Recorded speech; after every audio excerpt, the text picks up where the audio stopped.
गच्छायाणं नमो रोषवृषाङ्गुलम्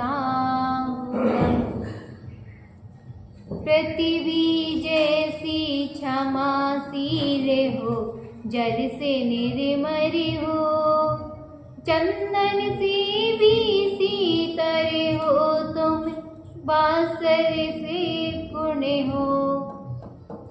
गुरुवाणी सुने मोहे बमन का, आज हुआ दूर। गुरुवर तेरे पद चिन्हों पर रही गमन मेरा, तेरी छत्र छाया भगवन मेरे सिर पर हो। मेरा अंतिम मरण समाधि तेरे दर पर हो। देवादेव चिंतामणि श्री पार्श्वनाथ भगवान की, आचार्य श्री विराग सागर जी महाराज की, आचार्य श्री विभव सागर जी महाराज की, आरिका सिद्ध श्री माता जी की, अहिंसामय विश्व धर्म की, आरिका सभा श्री माता जी की जय हो, आरिका संघ की जय हो। गूंगे से गुण का बखान मत पूछो। क्या करना है? गूंगे से गुण का बखान मत पूछो और भुगले से ईश्वर का क्या ध्यान मत पूछो। क्या नहीं पूछना चाहिए? भुगले से ईश्वर का ध्यान मत पूछो और रागियों से परमात्मा कैसे बनते हैं यह कला मत पूछो। क्या नहीं करना है? अब जो रागी है आप उससे पूछो कि ईश्वर कैसे बनता है, तो क्या वो बता पाएगा? क्या नहीं बता पाएगा। और आप गूंगे से पूछ रहे हो कि गुड़ का बखान बता दो कि गुड़ कैसा होता है, गुड़ में कितना क्या स्वाद होता है, तो बता देगा क्या? और भुगरे से आप पूछ रहे हो कि परमात्मा का ध्यान कैसे करते हैं, तो क्या बता देगा? नहीं बता पाएगा ना। उसी प्रकार मूढ़ प्राणी से आप ये पूछ रहे हो कि हमको शांति कैसे मिले। क्या पूछ रहे हो आप? मूर्ख प्राणी से पूछो कि शांति कैसे मिले, तो क्या बता पाएगा? नहीं बता पाएगा। इसलिए अपन को शांति चाहिए तो कहाँ मिलेगी? कहाँ मिलेगी? भगवान के पास। और अगर अपन श्रावक हैं, है ना, आप लोग क्या हो? श्रावक हो, तो आपका प्रतिदिन का कार्य क्या है? एक कार्य तो होगा आपका हर दिन का करने का, कुछ कार्य है क्या? नहीं है? है क्या? नहीं है? मौन तो नहीं है आप लोगों का? नहीं है। तो आप लोगों का एक कार्य तो होगा। क्या है वो कार्य? पता है कि नहीं है? सुबह उठकर प्रतिदिन क्या करना है? देव दर्शन करना। यही आपका कार्य है। पक्का है? अरे यार आप लोग डाउट में हो क्या? लग रहा है डाउट में, क्योंकि आवाज ही नहीं आ रही आप लोगों की। है क्या? नहीं है? है। जो सच्चे श्रावक होंगे उसका क्या काम होगा कि सुबह से उठेंगे और मंदिर आना उसका पहला कार्य होता है। होता है कि नहीं? होता है ना। अब मंदिर जाने की विधि सबको पता है क्या? आप लोगों का कार्य क्या है? सुबह से उठे और मंदिर आ गए, मगर मंदिर जाने का आपको पता है कि कैसे विधि से अपन को मंदिर आना चाहिए? पता है। चलो पता है तो अपन आज उसकी संतुष्टि कर लेते हैं कि सही पता है कि गलत पता है अपन को। क्योंकि जब हम भी श्रावक थे तो हमको भी नहीं पता था मंदिर कैसे आना है, मगर आज आप श्रावक हो तो आपको पता है कि नहीं। हमको संतुष्टि होना चाहिए कि आपको पता है क्या नहीं है। मंदिर जाने की विधि क्या होती है? अब देव दर्शन हेतु प्रातःकाल स्नान आदि करके आप लोग सुबह सुबह नहा के आते होंगे ना मंदिर। तो मंदिर आते हो तो क्या करना चाहिए? सुबह से उठो, अपने जो कार्य करना है, कौन से, हर चीज से निवृत्त होकर, यानी पूरे कार्यों से निवृत्त होकर बिना टेंशन के फिर भगवान की तरह आना चाहिए। अब निवृत्त होकर शुद्ध धुले हुए स्वच्छ वस्त्र पहनकर, कैसे? शुद्ध धुले हुए जो शुद्ध वस्त्र है ना उनको पहनकर मंदिर में धोती दुपट्टा अथवा क्या कुर्ता पहनाना। और भाभियों को क्या पहनकर आना चाहिए? साड़ी। क्या सूट पहनकर आना चाहिए? नहीं। क्या पहनकर आना चाहिए? भाभियों की पहचान क्या है? साड़ी। और भैया की पहचान क्या है? या तो धोती दुपट्टे या कुर्ता पजामा। मंदिर जी में आने के लिए क्या पहनना चाहिए? या तो धोती दुपट्टा या कुर्ता पजामा या साड़ी। और क्या नहीं पहनकर आना चाहिए? जींस टॉप पहनकर मंदिर में नहीं आना चाहिए, जिससे अपने भाव बिगड़े और दूसरे के भाव बिगड़े। ऐसे कपड़े पहनकर मंदिर में नहीं आना चाहिए। अब ये तो हो गई वस्त्रों की बात कि वस्त्रों को अपन को कैसे पहनकर आना चाहिए। ये तो सबको पता होगा नॉर्मली कि हमको कैसे वस्त्र पहनकर आना चाहिए। अब हमसे बड़ी माता जी हमेशा पहले कहती थी, तब हम बहन थे, कि बेटा अपन को कैसे वस्त्र पहनना चाहिए। एक बार वस्त्र पहनो और जाके कहाँ देखो, दर्पण में। दर्पण में देखोगे तो दर्पण ऐसा व्यक्ति होता है जो कभी भी असत्य नहीं बोलता है। बोलता है कि असत्य, जैसा चेहरा होगा वो वैसा चेहरा दिखा देता है। अगर फटे कपड़े होंगे तो वो फटे कपड़े दिखा देगा, उसमें दोगलापन नहीं होता है। कोई में दोगलापन नहीं है तो वह एक दर्पण है जिसमें दोगलापन नहीं है। और आज के इंसान तो इतने दोगले हैं कि अपना काम सटेगा तो जब तक अपना काम है तब तक वो अच्छे से बात करेंगे, और जहां अपना काम सटा तो वह जैसे कहते हैं ना, दूध में से मक्खी की तरह अपन को निकाल कर फेंक देते हैं। करते क्या नहीं करते हैं। इसलिए हमेशा किसी चीज का निर्णय करना है तो दर्पण के पास चले जाओ। किसके पास चले जाओ, दर्पण के पास। अब दर्पण के पास जाके आप खड़े होके एक बार अपने पूरे शरीर का निरीक्षण करो कि हम ये कपड़े पहनकर बाहर निकल रहे हैं तो क्या ये कपड़े पहनना उचित है, क्या उचित है। अगर अपने मन के अंदर से आवाज आ जाए कि हाँ ये कपड़े पहनकर आपको बाहर जाना चाहिए, और कहाँ मन में से आवाज आ जाए कि ये कपड़े पहनकर नहीं जाना चाहिए, तो अपन को अपने खुद के परिणामों से कपड़े पहनना चाहिए कि हमारे बाहु तो खुद की तो नहीं बिगड़ रहे ये कपड़े पहनकर। ऐसे कपड़े पहनो जिससे ना अपने भाव बिगड़े ना दूसरे के भाव। आजकल जो इतने गलत कार्य हो रहे हैं वो क्यों हो रहे हैं। आपन एक सोचने की बात है कि आज पहले के जमाने में तो कभी नहीं सुनने में आता था कि ऐसे कार्य हो रहे हैं। क्यों नहीं सुनने में आता था, क्योंकि पहले की बहू बेटियां एक अपनी मर्यादा जानती थी। आज मर्यादा जान रही है क्या, नहीं जान रही है। एक सब मंदिरों के बाहर लिखा रहता है सिर ढाकी बेटी मोटी सी और सिर ढाकी बेटी ढोली सी। लिखा रहता है कि नहीं लिखा रहता है। क्यों लिखा रहता है कि वह उनको समझाना चाह रहे हैं कि हमारे मंदिर में आओ तो कैसी आओ, आप सिर ढांक कर आओ, और सिर नहीं ढांक के आओ तो क्या हो, आप ढोलनी हो। क्या हो, ढोल के समान हो। कितना भी आपको ज्ञान देते जाओ उसका भी कुछ आपके ऊपर असर नहीं हो रहा है। इसलिए कहते हैं ज्ञान तो प्राप्त करो मगर उसको भी विवेक के साथ। कैसा ज्ञान प्राप्त करो, विवेक के साथ। अब आप वस्त्र कैसे पहन के आ रहे हो वो अपन को भी अच्छे लगे और दूसरे को भी अच्छे लगे, ऐसे वस्त्र पहनकर मंदिर में आओ।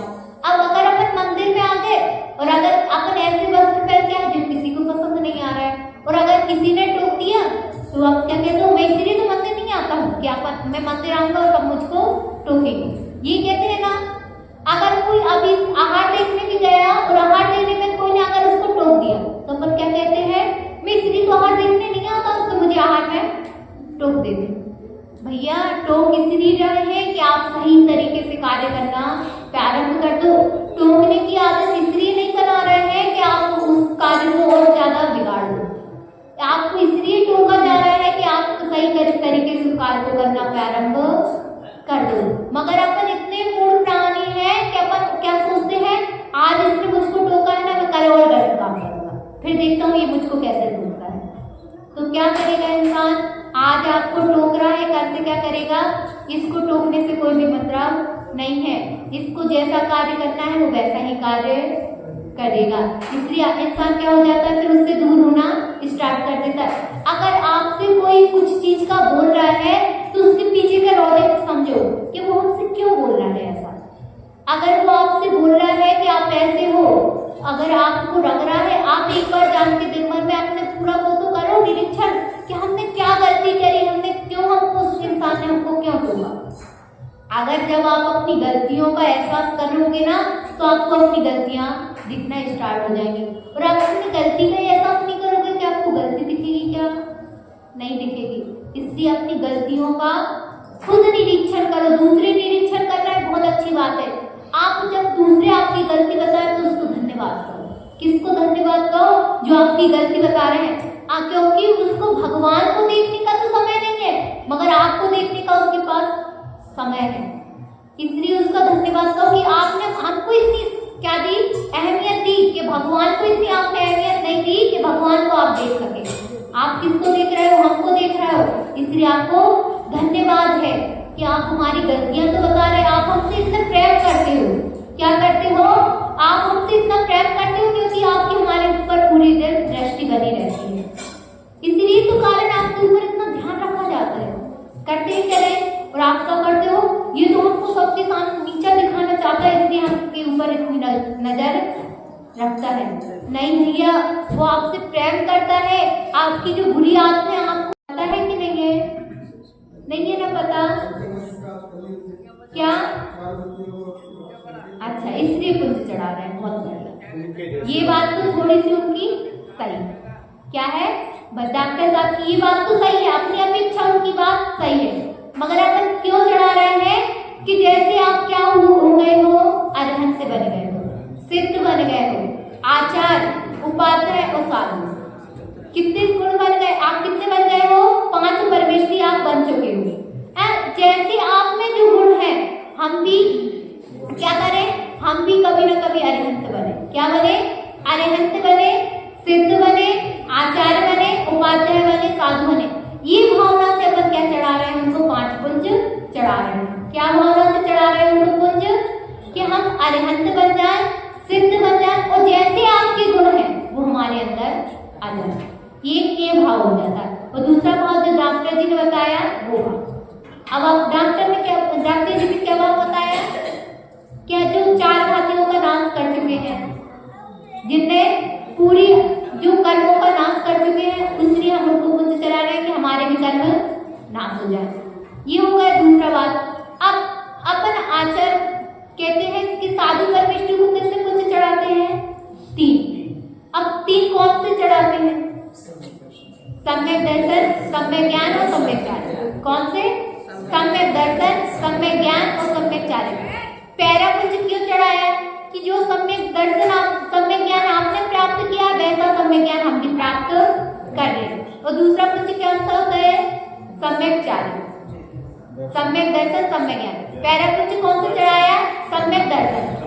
जैसा आपने दर्शन प्राप्त किया सम्यक रूप से, वैसा सम्यक दर्शन हम भी प्राप्त कर रहे हैं। दूसरा क्या होता है? जो आपने ज्ञान प्राप्त कर चुके हैं, आप जितना ज्ञान प्राप्त करते हैं, हम भी उतना ज्ञान प्राप्त कर सकें। और तीसरा क्या है? सम्यक चारित्र। आप लोग सम्यक चारित्र के लिए पुंज चढ़ाते हो क्या? हाँ माता जी, हम सम्यक चारित्र, जैसा आपने चारित्र धारण करा है, हम भी वैसा चारित्र धारण कर लें। इसलिए अपन साधुओं के सामने कितने पुंज चढ़ाते हैं? 3 पुंज चढ़ाते। अब शास्त्र के सामने कितने पुंज चढ़ाते हैं? कौन से? 4। प्रथमानियो, करणानियो, चरणानियो, देव्यो नमः। ये चढ़ाते ना 3 ही पुंज अपन। कितने चढ़ाते? 3 के 4। बोला तो अपन ने 3 है और चढ़ाए 4। ऐसा क्यों?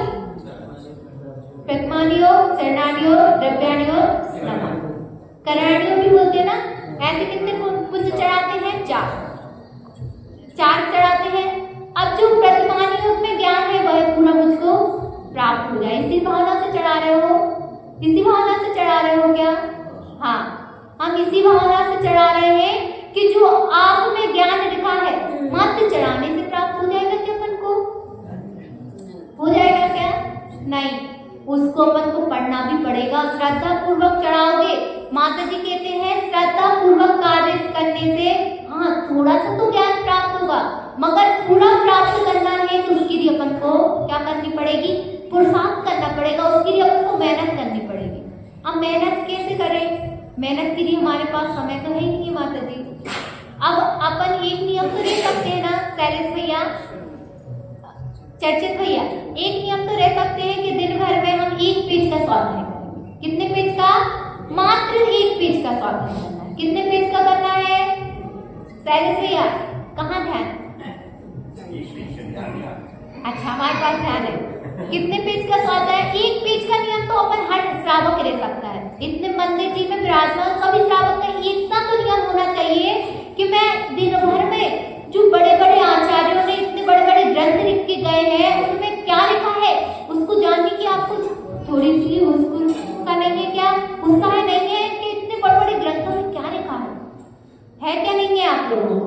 नहीं माता जी, जो व्हाट्सएप पे जो चल रहा है उसकी हमको जानकारी प्राप्त करने की तो बहुत उत्सुकता है, मगर जो आप जो ग्रंथों में लिखा उसकी जानकारी करने की हमको कोई भी उत्साह नहीं है। क्यों नहीं है उत्साह? क्योंकि हमको पता ही नहीं है कि एक राय लिखने में कितना समय लगता है, कितना पुरुषार्थ करना पड़ता है, एक राय का एक शब्द लिखने में कितनी मेहनत लगती है आचार्यों की, साधुओं की। मगर आप क्या करते हैं, माता जी आज नहीं तो हम कल पढ़ लेंगे, क्या जाता है, ग्रंथ तो रखे हैं मंदिर में रखे हैं, कभी ना कभी तो हम पढ़ लेंगे, ये कहते हैं ना। मगर अपना हर श्रावक है तो अपना श्रावकों का एक नियम होना चाहिए कि दिन भर में मात्र हम एक पेज का स्वाध्याय करें। कितने पेज का? हमारे पास टाइम नहीं है, व्यस्त लाइफ है, व्यस्त लाइफ में से कितने पेज का स्वाध्याय करने का समय तो निकाल सकते हैं। एक पेज में कितना समय लगता है? 5 मिनट ज्यादा 5 मिनट लगेगा, और अच्छे से समझ के स्वाध्याय करोगे एक पेज का तो 10 मिनट लगेगा, इतना ही लगेगा। तो क्या 10 मिनट का अपने पास समय नहीं है? आज सब कोई हाथ ऊंचे करो, कौन कौन एक पेज स्वाध्याय करने का नियम दे सकता है दिन भर में? कोई भी नहीं दे सकता है क्या? दे सकते हैं कि नहीं? आज ये गिनती कर सकते हैं कि हम कितने सच्चे श्रावक हैं। जब को हमको जो गुरु माँ यानी अपनी जिनवाणी माँ उसको पढ़ने की फुर्सत नहीं है। एक मात्र कितना पेज बोला? मात्र एक पेज। आपसे ये नहीं बोला कि 10 पेज पढ़ो, 15 पेज पढ़ो, ये बोला क्या? नहीं बोला। मात्र एक पेज की बात आई तभी आपके हाथ नहीं उठे। तो ये आप किसके साथ बेईमानी कर रहे हो? स्वयं के साथ बेईमानी कर रहे हो, ना कि दूसरे के साथ। आपको अपने लिए ही समय नहीं है। जिनवाणी में किसकी बात लिखी है? किसकी बात लिखी है? दूसरे की बात नहीं लिखी है, उसमें अपनी ही बात लिखी है। अपन को कैसे भगवान बनना है, कैसे गतियों से बचना है, नरक गति जाने से कैसे बचना है, क्रियाज गति के दुखों से कैसे बचना है, उसमें यही बातें लिखी है, ना कि अलग से कोई बातें नहीं लिखी है। मगर अपन को अपनी ही जीवन को पढ़ने का समय नहीं है, तो अपन कैसे जिनवाणी को पढ़ सकते हैं? आ गई आज आपको सबको अपनी अपनी समझ में आ गई अपन कितने पानी में है? आ गए ना कि हमको हमारे लिए खुद के लिए फुर्सत 5 मिनट की भी नहीं है। दूसरे के लिए हमको 2-2 घंटे मिल जाएंगे, 3-3 घंटे मिल जाएंगे। अगर कोई का बर्थडे हो ना तो आप पहले से उस क्या होना पड़ेगा, अच्छे से तैयार होंगे, उसके लिए 2 घंटे है ना। तैयार होने के लिए कितने घंटे? 2 घंटे लगाओगे। उसके इधर जाने के लिए कितने घंटे? 2-3 घंटे लगा दोगे। उस जाने दूसरे की पढ़ाई के लिए आपके पास बहुत समय है, मगर स्वयं के लिए 5 मिनट भी नहीं। क्या हालत बना के बैठे हो कि खुद के लिए 5 मिनट नहीं है और संपरायों के लिए पूरा समय है। इसलिए भैया थोड़ा सा समय अपने लिए निकाल लो। एक पेज का स्वाध्याय किसके लिए कर रहे हो? स्व के लिए नहीं कर रहे हो, पर के लिए नहीं कर रहे हो, अपने लिए कर रहे हो। स्व यानी कौन होता है? अपन। कौन? स्व यानी हम, और पर यानी दूसरा। पर से क्या कर रहे हो? आप सुख समझ रहे हो, और स्व से क्या समझ रहे हो? दुख समझ रहे हो। ये समझ रहे हो ना? स्व यानी खुद की आत्मा में चले जाओगे तो सुख मिलेगा, और पर की आत्मा में जाओगे तो आपको दुख ही दुख मिलेगा। इसलिए स्व में अपने लीन हो जाओ, पर में तो अपने पर की ही तो बातें करते करते आज 84 लाख योनियों में अपन घूम रहे हैं। क्यों घूम रहे हैं 84 लाख योनियों में? क्योंकि पर की ही तो बातें कर रहे हैं अपन। स्व की बात करोगे ना तो परमात्मा बन जाओगे। क्या बन जाओगे? स्व की बात करोगे तो परमात्मा बन जाओगे, और पर की बात करोगे तो परमात्मा नहीं, क्या बन जाओगे? परिंदा बन जाओगे। क्या बनोगे? परिंदा बन जाओगे। इसलिए स्व की बात करना आज से स्टार्ट कर दो। किसकी बात करनी है आपको? स्व की। क्या पर की? नहीं माता जी आपने गलत बोल दिया। स्व की बात हम कैसे कर सकते हैं? स्व की बात करेंगे तो हम परमात्मा बन जाएंगे। फिर वो संसारी प्राणी जो हमने इतना सारा जो धन कमा के रखा है उसको हम कैसे उपयोग कर पाएंगे? इसलिए नहीं माता जी आप झूठ बोल रहे हो। हमको किसकी बात करनी है? पर की बात करेंगे तो जो हम आज भी जो चक्कर लगा रहे हैं ना 84 लाख गतियों में, हमको ऐसे ही तो करना है ना माता जी। हम अगर एक पेज का स्वाध्याय कर लेंगे तो हम थोड़े थोड़े ज्ञानी नहीं हो जाएंगे। और जो अज्ञानी में मजा है वो ज्ञानी में अज्ञानियों का मजा है वो ज्ञानियों में मजा नहीं है। अगर हम ज्ञानी बन गए तो आपकी क्या जरूरत बचेगी, है ना? ये सोच रहे हो ना आप लोग, इसलिए तो स्वाध्याय करने के नियमों से बच रहे हो। ये कर रहे हो ना चर्चित भैया, अपन ये कर रहे हैं ना? नहीं, जो अपन ने रॉकिंग पढ़ाई की है उसके लिए अपन ने कितने घंटे लगाए, अपन ने कुछ बनने के लिए कितने घंटे लगाए। जब अपन ने 12वीं की परीक्षा दी होगी तो रात रात भर बैठ के पढ़ा है कि नहीं पढ़ा है? पढ़ा है कि नहीं चर्चित भैया? पढ़ा है। कुछ बनने के लिए कुछ खोया था कि नहीं खोया था? नींद चैन अपन ने खोया, मगर परमात्मा बनने के लिए क्या करते हैं? ना नींद खोते हैं ना अपना चैन खोते हैं। और क्या करते हैं अपने, क्या कोई ने पूछा क्या आपके पास समय है? हाँ मेरे पास समय तो है। अगर मैं मंदिर आऊंगा तो मंदिर आने में मेरा समय बेस्ट होता है। ऐसे होता है, समझते ना अपन जी? समझते हैं क्या? बेस्ट हो रहा है क्या? उसका समय का सदुपयोग हो रहा है। समय का क्या हो रहा है? मंदिर आ रहा है तो अपन क्या कर रहे हैं? मंदिर में आके समय का सदुपयोग कर रहे हैं, ना कि अपन दुरुपयोग कर रहे हैं। और दुरुपयोग क्या करते हैं? अब अपन क्या कहते हैं? माता जी हमारे पास समय नहीं है। सोने के लिए आपके पास 9 बजे तक का समय है। कितने बजे तक का है? 9 और 10 बजे तक का आपके पास समय है। तो भगवान के पास आने के लिए मात्र 5 मिनट का भी समय नहीं है आपके पास। यही है ना? आज अगर किसी से भी पूछो तो माता जी हमको ऑफिस जाना रहता है इसलिए हमारे पास समय नहीं है। ऑफिस कितने बजे जाते हो? ऑफिस का समय कितने बजे का है? 10 बजे का। ऑफिस का, सरकारी ऑफिस का समय कितना बजे का रहता है? 10 बजे का रहता है। और 10 बजे के पहले आपको उतना इतने काम में बिजी होते हो कि आपके पास 5 मिनट का भी फुर्सत नहीं है क्या? है ना? 5 मिनट की तो फुर्सत है ना? कहते हैं छोटे छोटे नियम से ही एक से बड़े नियम ले पाते हैं। लेते हैं क्या नहीं? सब साधु धर्मिष्ठी क्या कहते हैं? बेटा छोटे छोटे नियम लियोगे तभी तो आप एक दिन बड़े नियम ले पाओगे। एक कहानी आती है नियम के बारे में। एक जैन श्रावक थे। अब वो मंदिर जाते और कभी कभी नहीं जाते, तो गुरु के पास गए। कोई माता जी महाराज जी के पास गए। माता जी महाराज जी ने उनसे कहा कि आपको एक नियम लेना है। अब उन्होंने क्या कहा कि माता जी हमारे पास समय नहीं है, हम कोई भी नियम नहीं ले सकते हैं। तो माता जी ने बोला या महाराज जी ने बोला कि आपको ये नियम लेना है कि सिर्फ मात्र 5 मिनट जाना है, मंदिर में दर्शन करना है, भगवान का कि आपको क्या करना है? चेहरा देखना है और वापस आ जाना है। इतना तो आपके पास समय होगा। उसने कहा माता जी हमारे पास इतना भी समय नहीं है। क्या?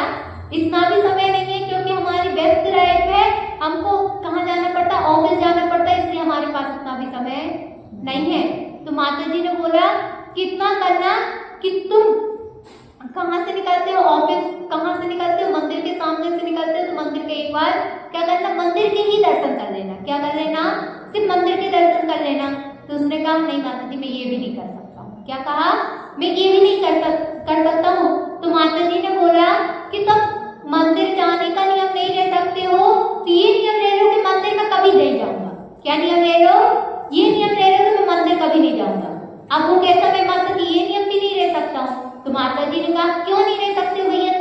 तब तुम्हारे पास मंदिर जाने का समय नहीं है तो मंदिर नहीं जाने का नियम ले लो।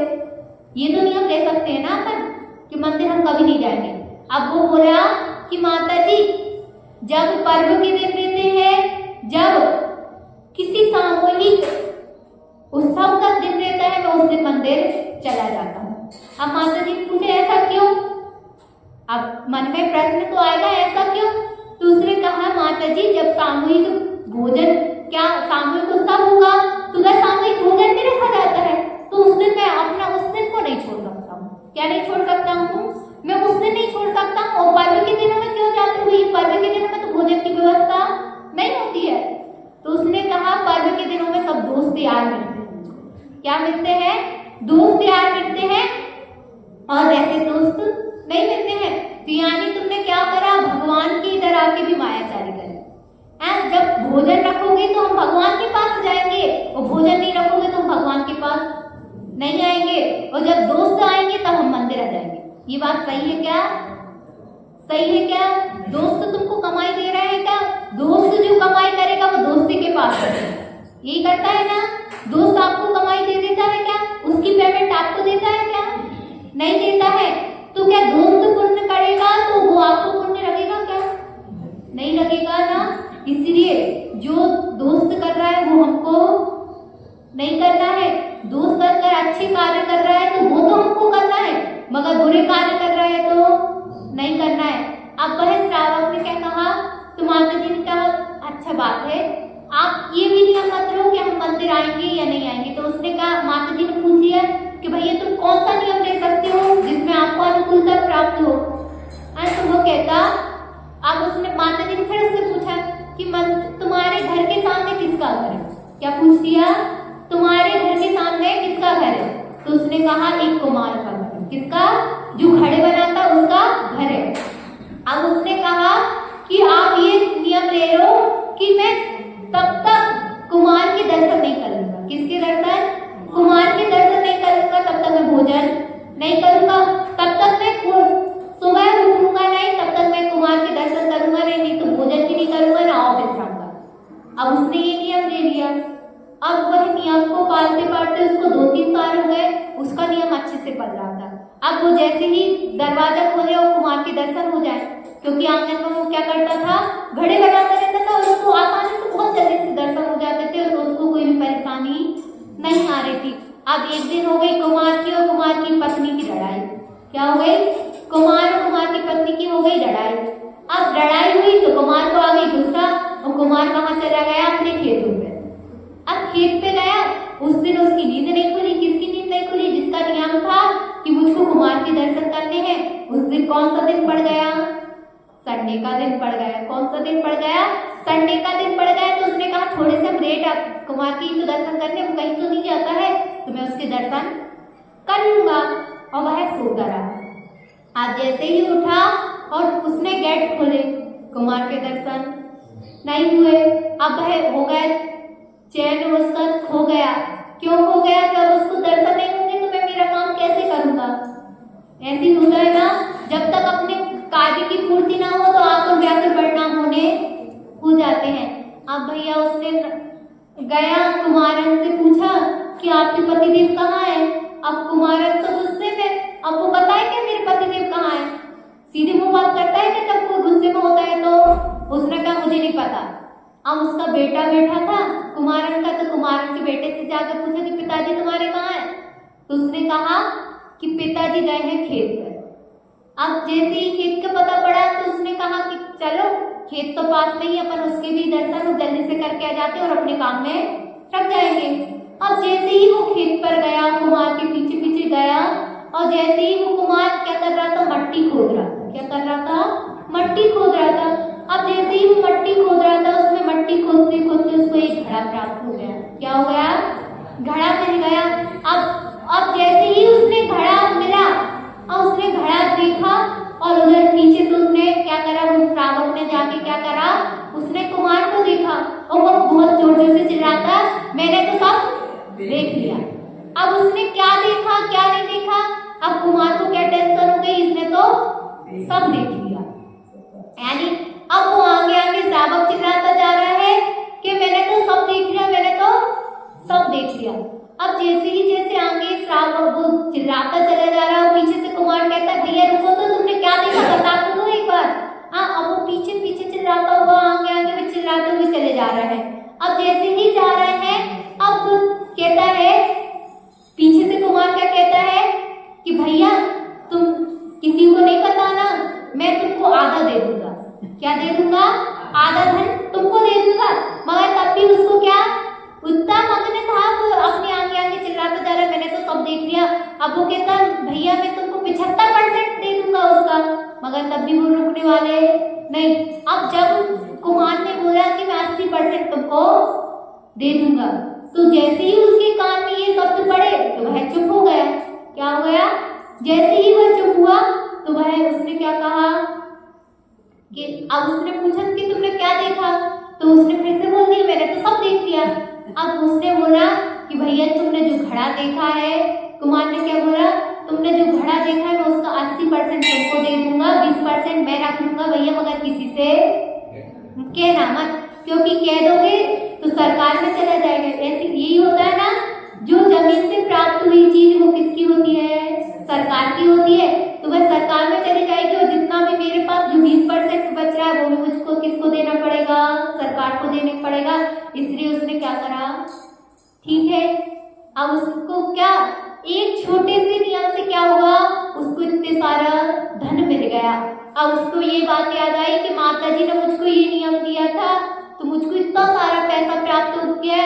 अगर मैं वो एक दिन छोटा सा नियम प्राप्त कर लेता कि भगवान के दर्शन करने का, तो मुझको कितना सारा पुण्य प्राप्त होता। अब वह माता जी के पास जाता है, वो माता जी से बोलता है, माता जी आपने मुझे एक छोटा सा तो नियम दिया था, उससे मुझको इतना सारा धन प्राप्त हुआ, और अगर मैं वो एक छोटा सा नियम क्या सिर्फ भगवान के क्या करना था, उसको ना पूजा करनी थी ना पाठ करना था, सिर्फ क्या करना था, उसको भगवान को देखना था और जाना था। अब एक बार भगवान के दर्शन करने से अनंतानंत जो पाप किए उनका क्षय हो जाता है। अब ये तो रहता है, अज्ञानी प्राणियों को इतना ही तो ज्ञान नहीं है क्या हम एक बार भगवान के दर्शन करेंगे और अनंतानंत जो पूरे जिंदगी भर में पाप किए उनका क्षय हो जाएगा। इसलिए भैया जो साधु परमेष्ठी बोल रहे हैं ना, उस पर एक बार श्रद्धा करो। कितनी बार? मात्र एक बार तो श्रद्धा करके देखो।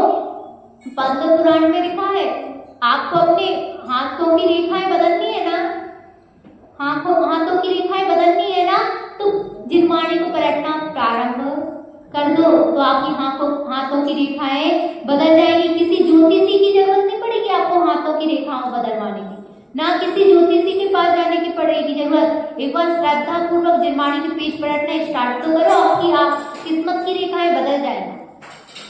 एक बार आप प्रारंभ करो। आप कौन कौन नियम ले सकता है? एक पेज मात्र पढ़ने का।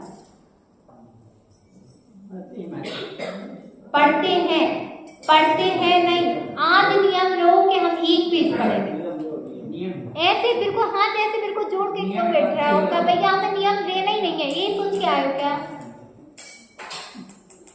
कोई भी नियम नहीं ले सकता क्या?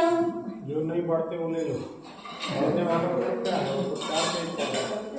यानी भैया अब सही बात बोलो ना, समर्थ स्थिति में कोई भी समर्थ नहीं है, सभी असमर्थ। क्या है? समर्थ स्थिति में सब समर्थ होंगे, सब कोई जब ज्ञान धर्म करना प्रारंभ कर देंगे। हाँ,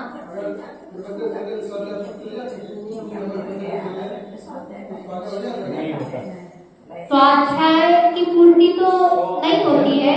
स्वाध्याय की पूर्ति कैसे होगी? स्व अध्ययन करने से। स्व अध्ययन करने से हो जाएगी। बहुत बढ़िया भैया, स्व का अध्ययन कर। माता जी ने स्व का अध्ययन नहीं करवा रहे थे बड़े भैया? स्व का अध्ययन नहीं करवा रहे क्या?